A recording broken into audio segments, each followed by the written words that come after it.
Bernardino, del presidente al campo. Es más, quiero que aumente el número de personas que viven en el campo. Un hombre que más de campaña. Esa es mi España. Hace campito. Que sabe dónde buscar el voto. ¿Y cómo hacerlo?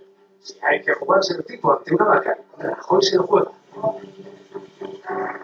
Si hay que dar un mitin entre vacas, Rajoy lo da. Un hombre que siente el campo como propio. Hemos estado aquí viendo este campo de alcachofas. Bueno, a mí realmente me emociona. Si hay que posar con verduras, Rajoy posa. Si hay que brindar, Rajoy brinda.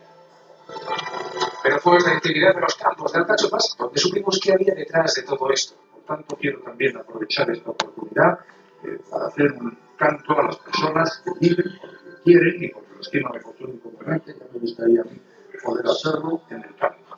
El anhelo de un hombre por volver al campo. La mitad de los municipios españoles está en riesgo de despoblación. Hemos estado en dos de ellos, en Garcioto, en Toledo, y en Portel de Morella, en Castellón. Su obsesión, pues que no cierren algo tan básico como la escuela.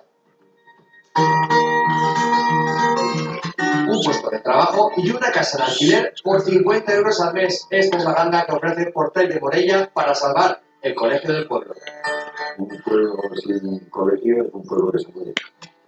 ¿Qué criterios habéis valorado más a la hora de elegir estas familias? Sí, las personas que vinieran aquí se pudieran adaptar a ese puesto de trabajo y después edades de los niños que cubrieran las necesidades del colegio. Casas vacías, todo lo que ves, todo está vacío. Lo que sí, porque aquí lo que faltan son niños. Yo, ayer estábamos haciendo las entrevistas, lo que me quedé de todo fue con la actitud de los niños. Se encontraban como si toda su vida